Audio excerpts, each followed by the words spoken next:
Yo, what is going on, Eagles fans, and welcome to a brand new podcast here on BGN Radio called the EPA Podcast. That is Eagles Player Analysis, led by myself, Victor Williams of the LibertyLine.com. You can follow me on Twitter, Instagram, all that fun stuff at the Philly Pod. That's where you can find me, and joined by Shane Haff of the Painted Lines. You can find him on Twitter at Shane. It's not even Shane, it's half and half underscore TPL. I don't know what other platforms you're on, Shane. You'll have to brush us up on that stuff. But happy to start this new project with you. We'll be diving into all things X and O's on all things Eagles, and potentially joined by a third co-host down the road. But for now, you have me, Victor, and you have Shane, and we'll be keeping you guys informed on everything that's going on with the Philadelphia Eagles weekly.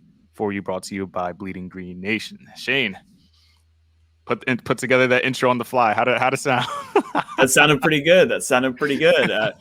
I'm only on Twitter. I don't do the other social medias. I mean, I have a Facebook that I don't post on. I guess you could check out my YouTube, but I can't even give you like a channel link because it's under 100 subscribers. I just started it to put all 22 stuff on this season. So it's in my link tree on Twitter. Everything you want to find from me, it's in my link tree on Twitter. So go check it out there. Yeah, Linktree is the wave, man. If it's a nice consolidated hub that where everybody can find him. So yes, half and half underscore TPL on Twitter. Go ahead and follow Shane. He's been doing a great job breaking things down as far as player analysis, film, all that fun stuff. If you're a nerd of the game, definitely well worth the follow. So now for the fun stuff, the Eagles remain the lone unbeaten team rather in the NFL at 6-0, and it feels so much better after we took it to the rival Dallas Cowboys. I don't care who was the quarterback. I don't care if it was Dak. I don't care if Romo came out of retirement. I don't care if it was Cooper Rush. I don't care if Ben DiNucci got signed again. The Eagles beat the Dallas Cowboys by a score of 26-17 to move to 6-0, heading into the bye week. And before we dive too deep into everything that happened in the game, Shane, just general takeaways, general reactions of how you even feel. Jalen Hurts beats Dallas for, I believe, the first time in his career. Granted, it's not Dak Prescott, but it is the first step in kind of conquering that demon, getting the monkey off his back. And the Eagles look like the team to beat in the NFC. What is just the initial reactions to taking down Dallas in Week 6? I think one of the biggest things, and we've known this for years, but just how important Lane Johnson is to the offense.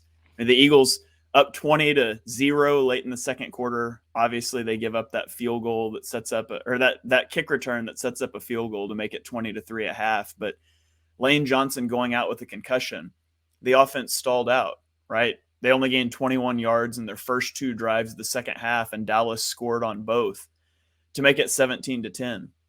In the first half of that game, Micah Parsons had 0 QB pressures because Lane Johnson hasn't allowed a sack since like World War II. In the second half, he had 2 pressures in 5 pass rushing snaps. So Lane Johnson's just huge for the offense, but the Eagles are able to weather the storm and down Lane Johnson, a guy that we know is so important to the offense. They put up 26 points on a defense for the Cowboys that had not given up more than 1 touchdown in a game all season. So I think you walk away from this game and you feel good about the offense. You wish that they would be better in the second half, but you got to feel good about the offense overall, right?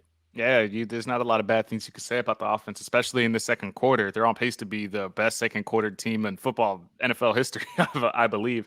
But to your point, if you would have told me that Micah Parsons and DeMarcus Lawrence, not that Lawrence has ever been all that successful to begin with, but if they combined for 0 sacks in this game, I would have told you were foolish, because the way Micah Parsons, he's on Defensive Player of the Year trajectory. I know it's early, but he's one of the best defenders in the game, and for him to be rendered useless by that Philadelphia offensive line that was almost not fully intact to begin this week. Mailata came in after missing the prior week, so it was good to see that.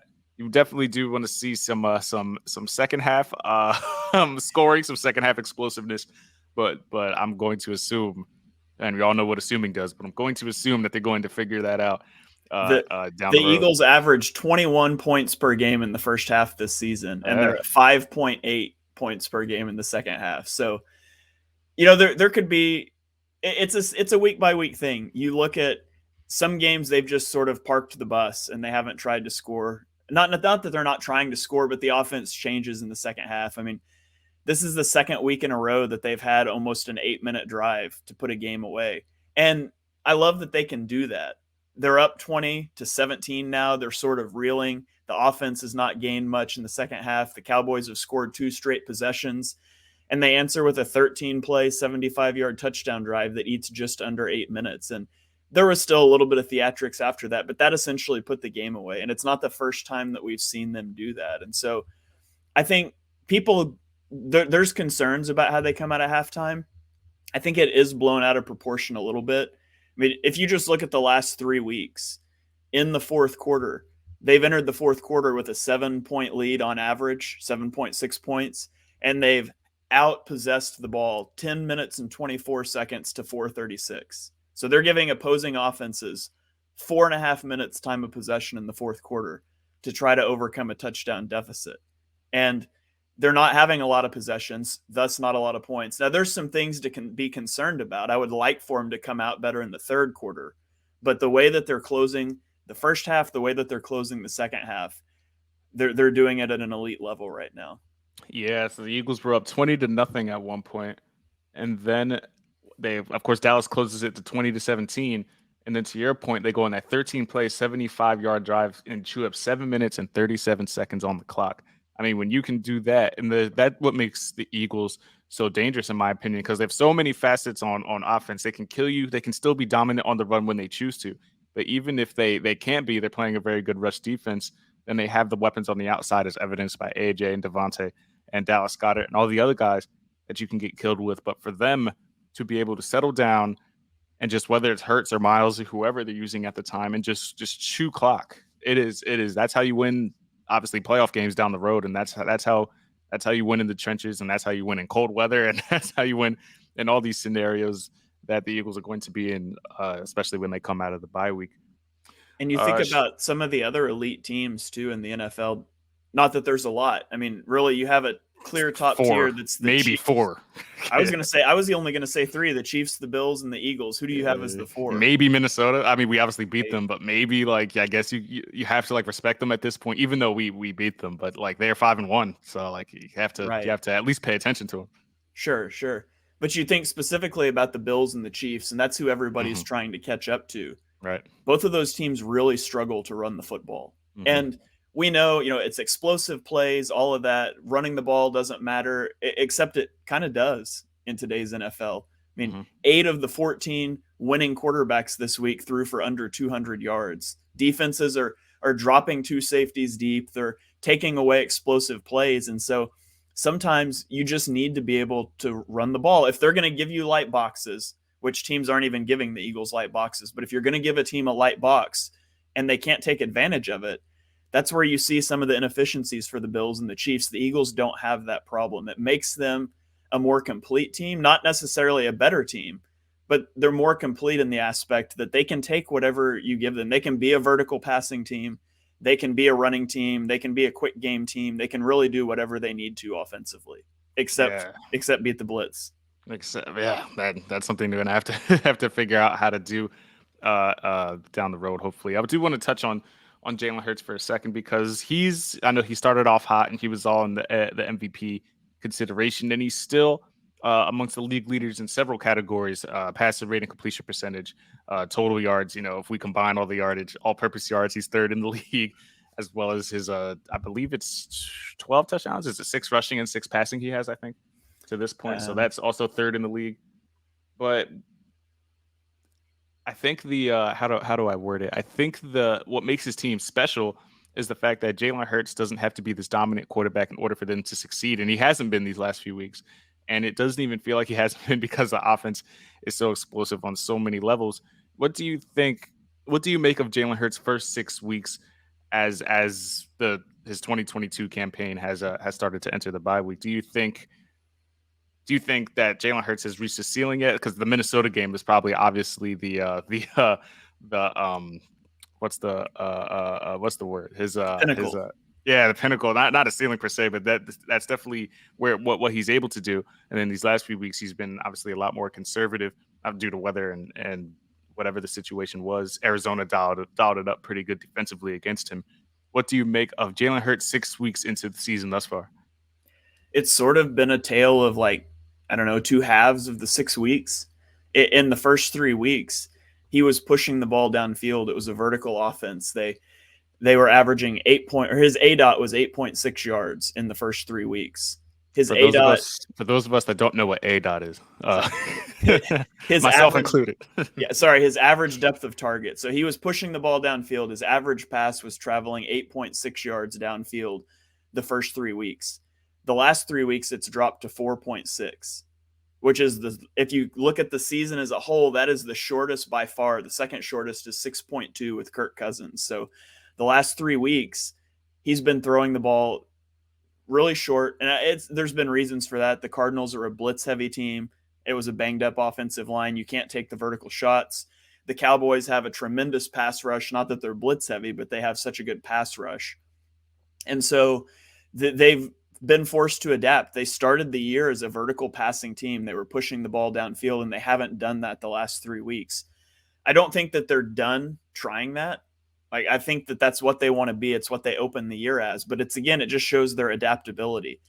Hurts raises the floor for this offense to a really high level. And that's why you see these mobile quarterbacks is what everybody wants now. You don't want the statue pocket passer anymore because they don't have the ability to turn a bad play into a good play. I posted one particular clip on Twitter yesterday where Jordan Mailata just gets instantly beat off the snap. He takes a horrible pass set, the guys around him at the snap. A normal quarterback that's coming from your blind side, you're going to take a sack. They were in the shotgun. That's all of a sudden you go from 1st and 10 to 2nd and 18. But Hurts senses that pressure and he's able to get out of the pocket and he throws it away. So a horrible rep from your left tackle, it becomes 2nd and 10 instead of 2nd and 18. And those are the things that Hurts does so well. He raises the floor for the offense.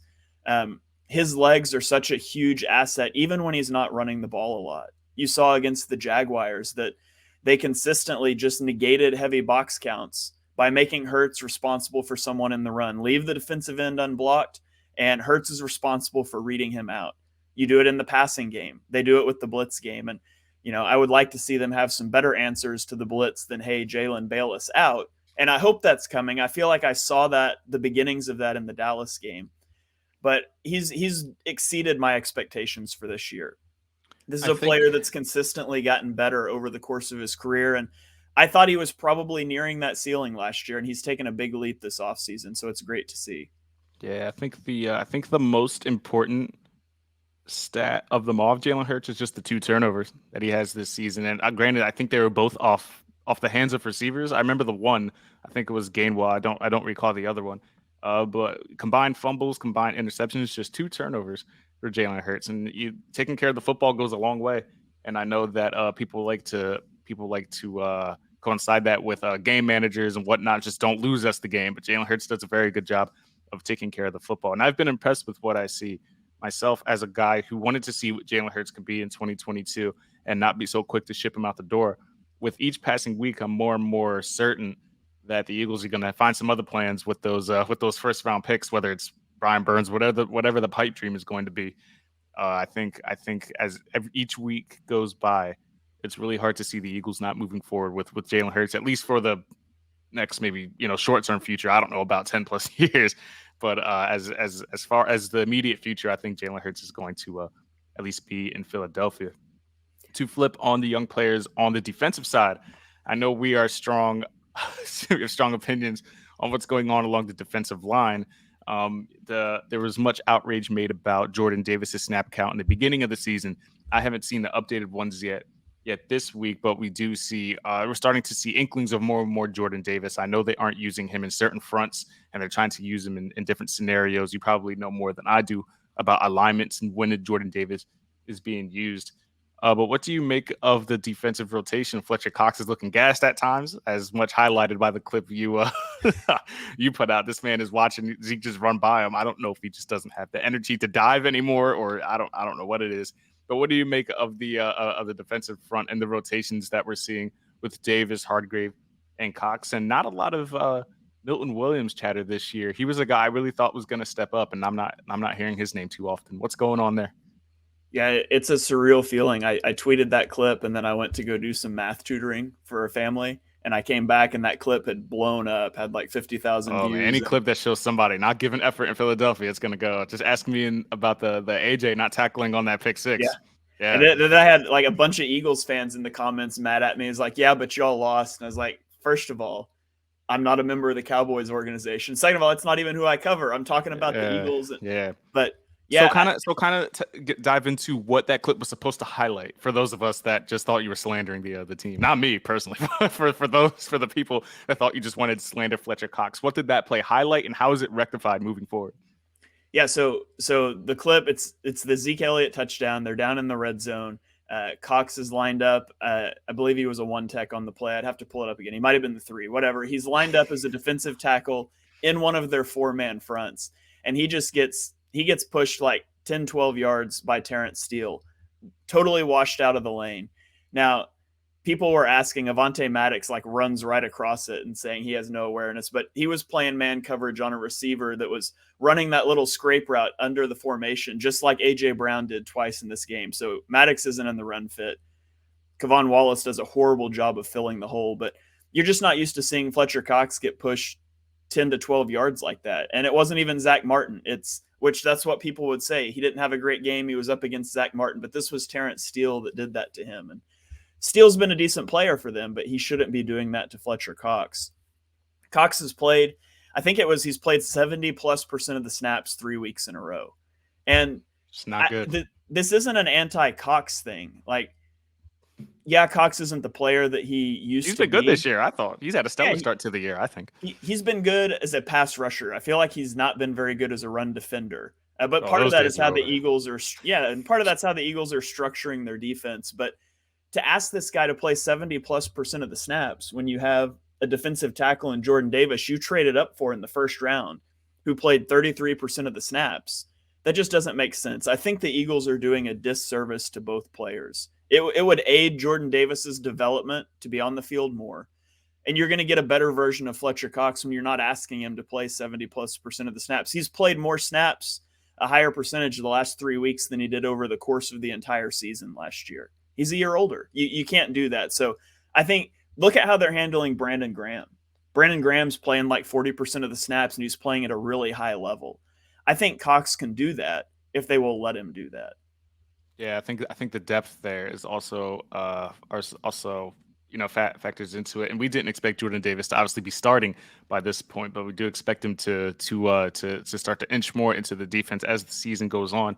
The Eagles defense with Jordan Davis off the field allows 5.94 yards per carry. With Jordan Davis on the field, 3.92 yards per carry allowed. Now you can chalk that up to early downs, situations, whatever the situation is, but that tells me that Jordan Davis should probably be on the field for first and second down and then force them into third and longs and then try your hand there.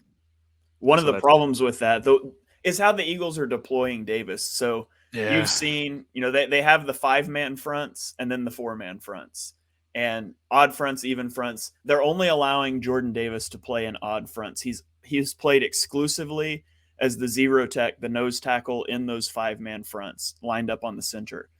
When they go to their 4-man fronts, I don't think he's taken a snap on the field in a 4-man front this season.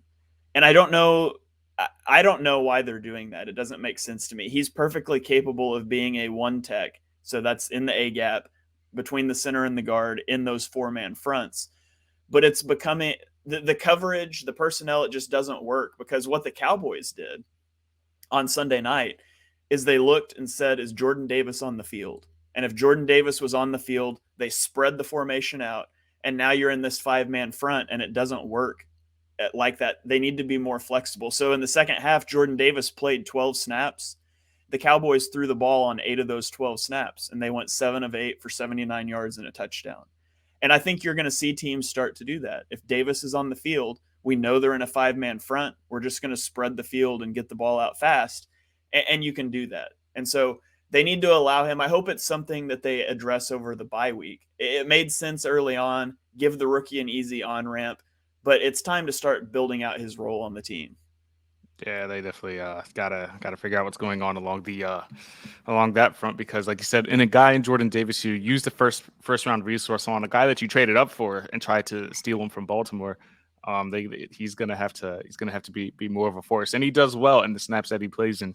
And obviously, you can't have Cox a la Chip Kelly days gassed on plays that matter, and maybe Zeke doesn't score on that situation. So I think Gannon is going to have to figure that out. I do want to talk about the secondary, but since Gannon did just naturally come up in conversation, I'm trying to recall your stance on Jonathan Gannon, especially prior to the season. Your opinions on how his defense has been. Obviously, very stingy on defense. Personnel has a lot to do with that. We'll get into that next. But what has your perception been on Jonathan Gannon heading into the bye week? Is he a guy that still has some things to figure out, or is he doing what he was, touted to do with his 2 deep zone schemes?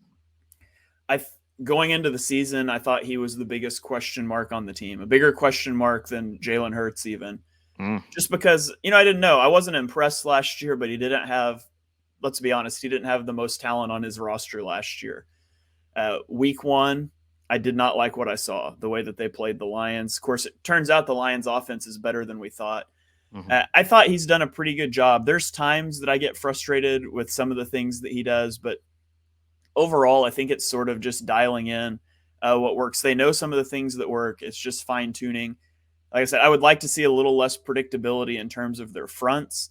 I really like how they've handled coverage. They play a lot of match zone coverage, so they pass off a lot of routes. You saw that become a little bit of an issue when Avonte Maddox went out, and all of a sudden you had Josiah Scott in. And I think you saw it become a little bit of an issue when you saw Chauncey go out on Sunday night and you saw Kayvon Wallace come in. So that's something to keep an eye on. The more complex that defense becomes, the harder it's going to be if a backup has to come in. So we hope that doesn't happen. But overall, I'm really happy with how the defense is played.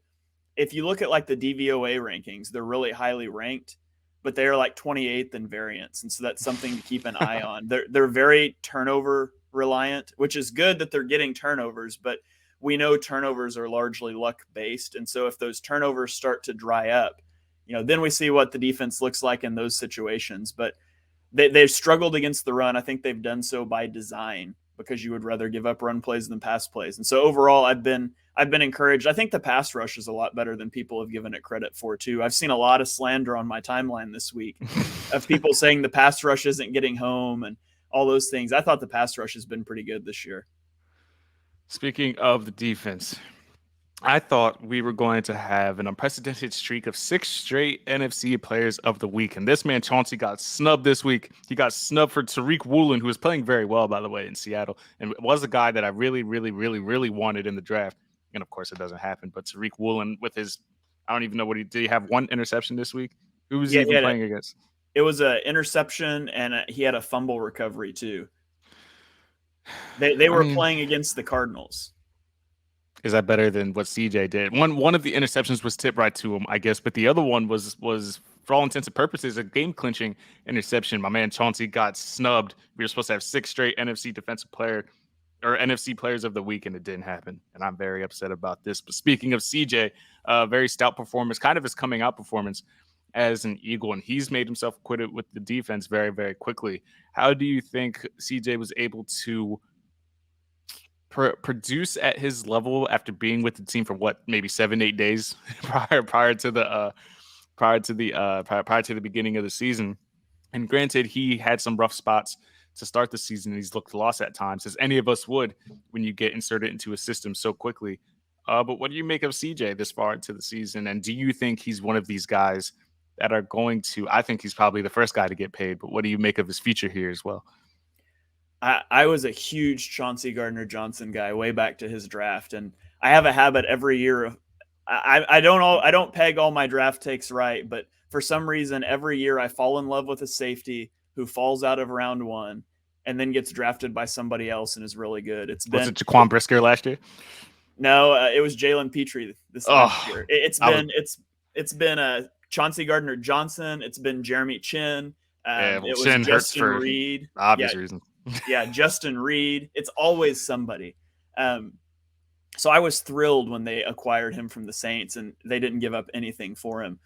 I was cautiously optimistic, though, because he's only played 4 snaps as a safety prior to coming to the Eagles. And so he's been a slot corner. 4 total snaps? Guy. Yeah. In his career? Yeah. In New Orleans, he never played deep safety. It was always in the slot, or it was always like a linebacker. He never I thought took he was back snaps there a as little bit deep more than safety. that. Dang. Yeah, he wants to reinvent himself as a safety because safeties get paid more than He's doing it. box He's doing defenders. it. Yeah, you And saw so, what these boys are getting paid. I would too. Forget this nickel money. Who wants that?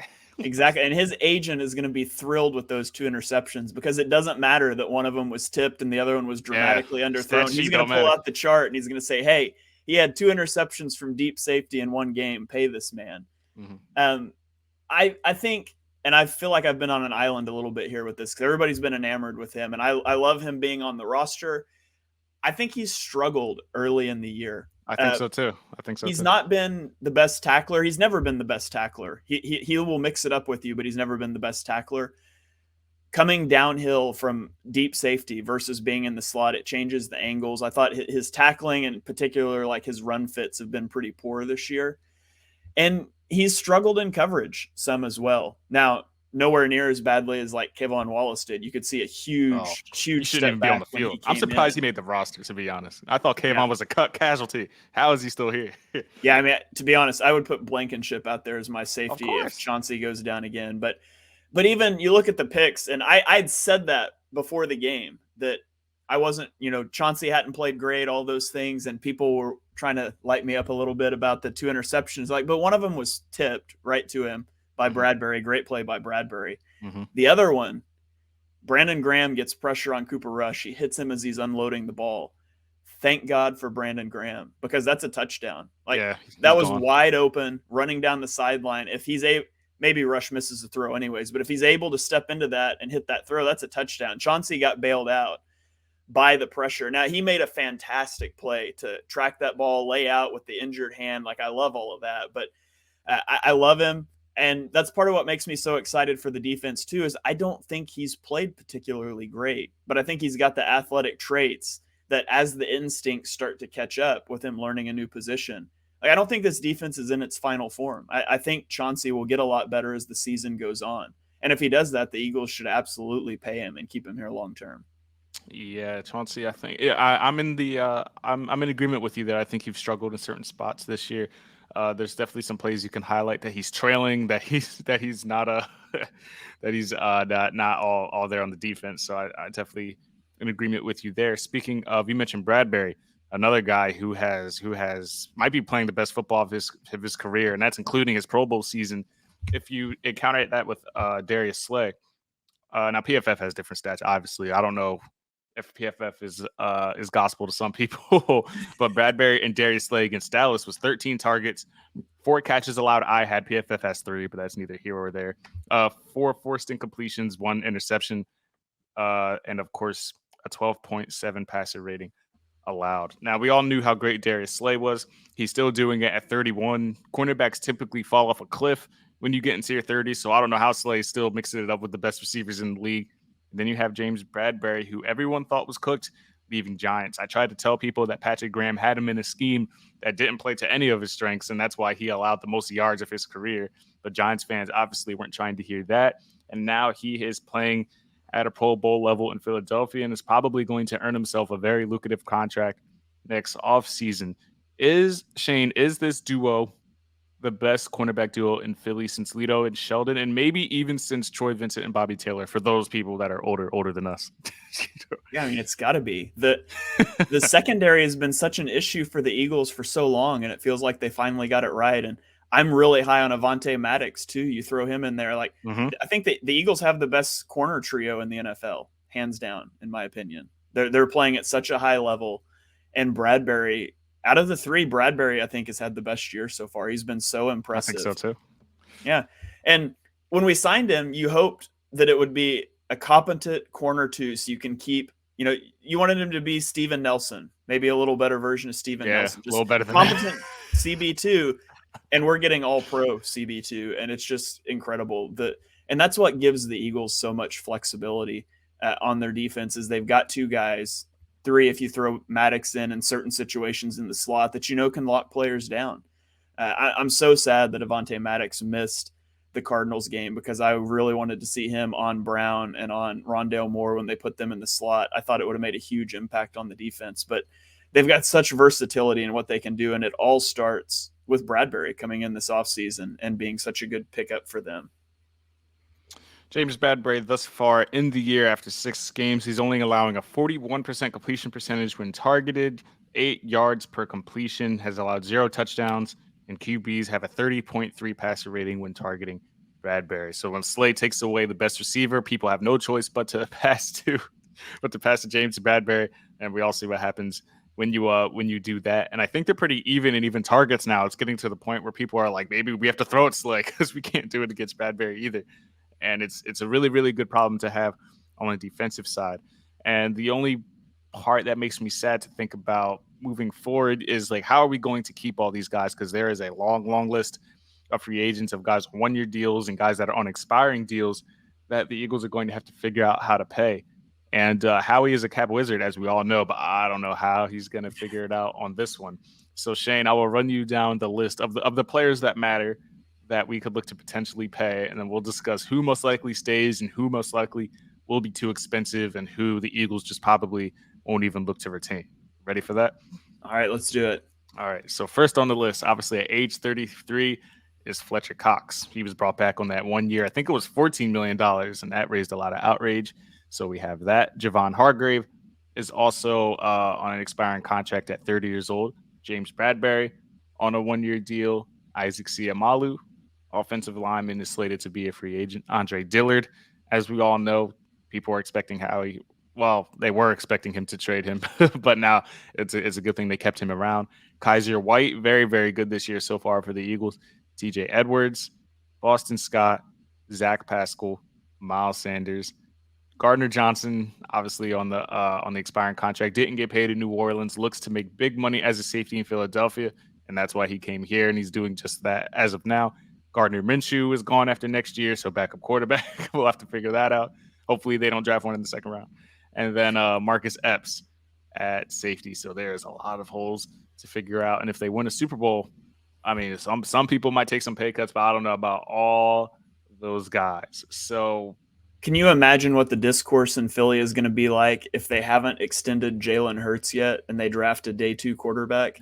No. And Jalen Hurts factors into it because if he keeps playing like this and he's eligible to be extended after this year, whether it's the 4 years, 160, 170, whatever the projected contract is, that factors into it as well. And A.J. Brown's new extension hasn't even kicked in yet. So that's another guy whose money will have to be allocated for it in the future. So of that list, Shane, I'll give you mine and then I'll let you. I only know of 3 guys as of right now. And if I had to guess, I think they keep Chauncey Gardner-Johnson. I think that's a mid-year exception because I think they had some type of pre-trade agreement where, hey, if you prove us right, we'll be happy to pay you. So I think he's top of the priority list. I think Kaiser White probably walks because Nakobe Dean is obviously in the chamber waiting. And as good as Kaiser White is, I'm not sure if they keep him around because him and Dean kind of do similar things. And then I think Bradberry is just going to be outside of the price range. He's going to make top cornerback money next year. And I know he's older, but he's proving this year that he's still very much a top 10 corner in this league. Now, people will look at him being CB2 on this defense, but he's also proven that he can mix it up with the top guys as well. I think he's going to command a very, very expensive contract next offseason. And I don't know how he's going to do that, especially when you have the draft ammunition that he does. And we're probably, I would pray to God, he looks at like Cam Smith or Eli Ricks or somebody in the first round with one of those first picks. So that's how I see it shaking out. As far as Miles and those other guys, I don't know. We know how they value running backs. I don't know how it even works out for Epps and Cox, Hargrave, Jordan Davis is there. Pascal, I couldn't even begin to tell you. How do you see, obviously a very, very early look, how do you see it shaking out for some of these players? Yeah, I agree with you on James Bradberry. I don't think he's going to be in their price range. I mean, last offseason, J.C. Jackson signed a $16.5 million average annual value deal to go to the Chargers. Shavarius Ward got $13.5 million a year to go. How to old are these guys? Ward, they're both 26. Both 26. Okay, so Jackson they're worth was it. a 5-year deal. Ward's was a 3. So they're younger. Ward is not a better player than Bradberry. J.C. Jackson, I would have said was, but he just got benched coming back off of an injury. So, but bottom line, Bradberry's 29. He'll be 30. He's probably looking to get that one last contract and cash in, that one last big deal. the way he's playing right now, I think he's going to play himself out of the Eagles' price range. So I do think they're going to need a corner. Fortunately, that Saints pick is looking pretty good right now. They might have a top 5 pick to go spend on a corner or a pass rusher. So I think Bradberry is probably gone next year. They're looking for a new CB2. With that, I think they'll keep Chauncey Gardner-Johnson. Like you said, they have not traditionally valued safety enough to draft it or to pay it other than Malcolm Jenkins.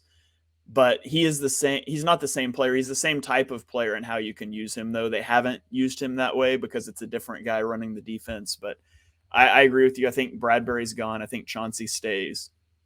With White and TJ Edwards, one of those guys is going to go. I think it'll be White because, like you said, Nakobe Dean, you could play him as the middle linebacker, but he's better as a will, which is where White is right now. So I think that's a natural plug and play. So I think you keep Edwards, you let White go.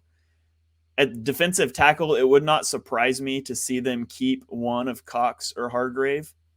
Maybe Cox is willing to come back on a smaller deal as he's older, whereas Hargrave wants to go get a big deal. I really think Eagles fans should prepare themselves to take a defensive tackle in the first round of the draft, though. I can see it happening for the second year in a row. I don't need or an edge, or you could take a pass rusher. But yeah, give me that. The Eagles are gonna invest in the trenches, though, right? We know that. And you look where is weaker? Is it edge or defensive tackle? Well, at edge they have Hassan Reddick and Josh Sweat, both of whom look really good. At defensive tackle, if you let those guys walk, it's just Jordan Davis. So I wouldn't be shocked. You would figure one of those guys. I would think that they would bring Hargrave back just because Cox is like already on the. I feel like we're lucky to be getting the production we're getting out of Cox at this point. Like anything we get is like house money, and I'm happy he's producing at something. And the Eagles are fairly good about getting rid of players 1 year too soon rather than 1 year too late. So I think that's probably, if we take another D tackle, I'm not going to be excited about it. But it's not about the sexy picks. Who's the guy everybody's clamoring for? Will Anderson? What's he, an edge rusher? Yeah. So that, I wouldn't be mad at that. But I need one of Eli Ricks, Cam Smith. I need another corner in here. We missed a ton of them in the draft last year. I was a big Andrew Booth fan. You see what Sauce Gardner was always the pipe dream, but you see the stuff he's doing, and you really need to get a young corner in here because as good as Bradberry and Slay are, they are in their 30s, and it's not going to be fun when they fall. The falling off a cliff, the decline does come in your 30s at some point, and thankfully it hasn't been 6 weeks into the season thus far. So we'll keep an eye on that, and we'll also keep an eye on where that Saints pick falls. I believe it's top 5 right now. Top 6. Yeah, I think it's 6 right now, and they're not looking good. No, they're not. What about this one? What about Isaac Seumalo? He's going to be a free agent at right guard. What would you do there? You can't put Driscoll there because he seems to be the next man up. He's versatile, but he's more of a tackle. I would think. Dillard's probably gone. You can't. Who's the next? Is Sua Opeta like the next guard up? Is that him? Yeah, you can't do that. I think right now, Jack Driscoll is the backup at right guard, right tackle. Maybe at left tackle. Dillard probably takes that back now that he's back. I don't know. I don't think Seumalo is going to command a big contract, and I think they like him. So I would like to bring him back. If they don't, I think they would probably plug Driscoll in as the starting right guard and draft a tackle that can be your swing tackle and maybe an eventual replacement for Lane Johnson down the road. So I can see it maybe playing out that way if they don't bring him back. Yeah, and they typically, if they're going to pay anybody, it's typically the O lineman, and I don't see Seumalo going out and getting this crazy multi-year contract. So that's a good point as well. Speaking of Lane Johnson, the bye week did come at a good time. What's the concussion protocol? So thankfully the bye week showed up, and he should be ready to go. Did he officially have a concussion? I know he was removed under the concussion protocol. Yeah, I don't know what he has now. I just assumed he was in the protocol. I have no idea what he is now. But the way the NFL is, you tap your head on the ground, it's a concussion. Thanks to Tua. So they got to get him out of there. They got to figure it out. But he should be good to go for Houston's the first. No, it's not Houston. Pittsburgh, right? Yeah, it's Pittsburgh and then Houston. Houston on Thursday night, and then it's another kind of mini bye week there. So, man, I don't know when the Eagles lose their next game. It might be, I think, the first opportunity. Obviously, injuries and stuff happens, but it might be a Sunday night game against Green Bay. I think it's the first opportunity they might have to lose a game, and if it's not that, Green Bay, who just lost to the Giants and the Jets, and back. Maybe the Giants are next. Yeah, but I mean, it's Aaron Rodgers at the end of the day. Yeah. And that's a team that you would think would figure it out. Let's play a game here. I'm going to read through the Eagles' schedule. You tell me win or loss. Yeah. So we've got Week 8 at home against Pittsburgh. Yeah, it's a win. Doesn't even matter who the quarterback is. Pickett's banged up, right? But Trubisky, I don't care who it is. They're winning that game. Yeah. Okay, so Thursday night at Houston. Yes, they're winning that game. Davis Mills, right? Yep, Davis Mills. Then we go. We host Washington. Unfortunately, Carson Wentz won't be playing. It'll be Taylor Heineke. Hey, Taylor's better. No, I'm kidding. We should win that game, regardless of who. Sam Howell might get the job by then, but it should be. We should win that game. Then you go at Indianapolis. That's a win. They're horrible. So that's 10-0 right now, and they should be 10-0. Yeah.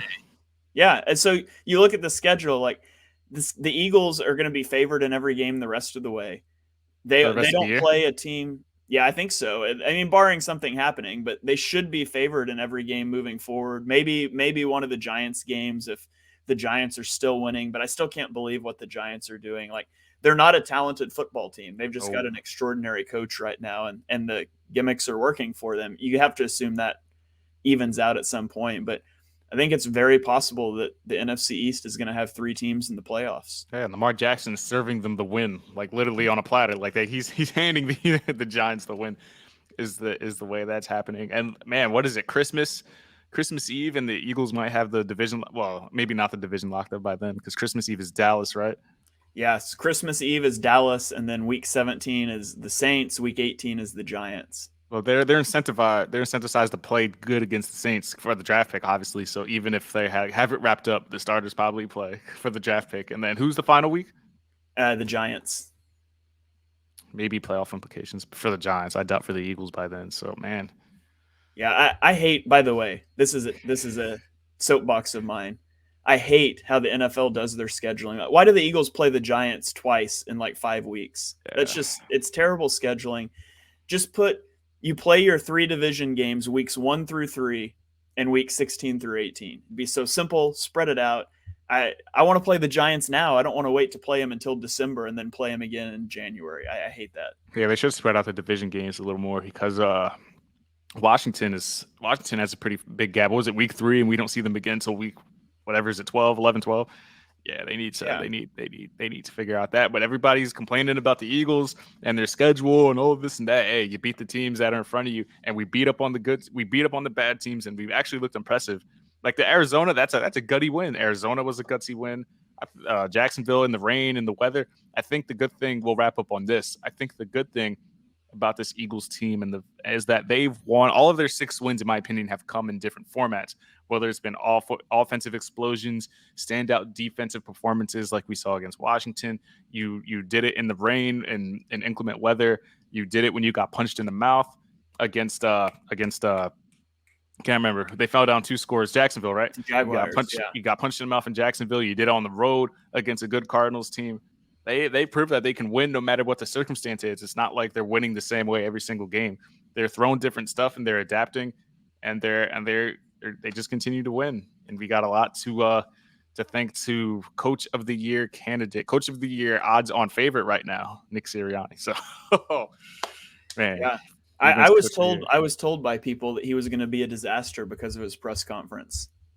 Seems like a long time ago, doesn't it? Yeah, it wasn't great. It wasn't a great press conference. It wasn't good. You know? Matt LaFleur also had a very bad press conference, but sometimes you get behind a mic and things just don't go well. And hopefully our listeners don't think that about this podcast. As podcasters, I think we could relate to that. But yeah, that about to wrap up this first iteration of the Eagles Player Analysis Podcast right here on BGN Radio. Be sure to subscribe on all platforms if you're not already: Apple, iTunes, Spotify, Stitcher. I'm sure BGN is everywhere else, so be sure to go subscribe to them on all platforms. Be sure to keep up with the post-game reaction shows that Shane and I also make appearances on. I'll be there for the Chicago game. So Shane was in for the last one, so be sure to keep tabs on that. Shane, where can the people find you? What are your projects? Anything coming up regarding the Eagles? I know it's bye week, so we have to keep ourselves busy. So give me a follow on Twitter at @halfandhalf_TPL. In my link tree, it links out to my Chalk Talk podcast, which is a entire NFL show. It focuses on the Eagles the first 20 minutes or so, but we talk about all the games there. My YouTube is on there. I put out all 22 videos. I kind of clip those up on Twitter too, but they've got to be 220 or less. So you can follow those. I'll be tweeting out stats, clips, all that sort of thing, and generally just sort of catching my breath during the bye week before I get back to it next week. Yeah, man, you're a much more busier guy as far as real life is concerned than I am. So the way that you balance it all is commendable because you got family and the whole bit. I'm just here just on the grind every day. You can follow me, guys, on Twitter at the Philly Pod, Instagram, TikTok, all that fun stuff. As well, you can subscribe to my podcast at the Philly Pod. I'll be recording that immediately following this. You'll probably hear some similar things as you did on this podcast, but some fun stuff goes on that show as well. Be sure to go ahead and subscribe to that show. Follow all my coverage on thelibertyline.com as well. Shane, do you still write for the Painted Lines? Or is that just like a podcast strictly thing for you now? Yeah, it's like 99% podcast. I will put out an article every once in a while about like some special something, like how should the Eagles, what's their salary cap look like, and I'll kind of run all the numbers and stuff. But yeah, it's like 99% podcasting now. Sounds good. So yeah, be sure to go listen to Chalk Talk, all those things. But from myself, Victor Williams, and Shane Haff, we'll catch you guys next week right here on the EPA Podcast on Bleeding Green Nation. We'll catch you guys next time.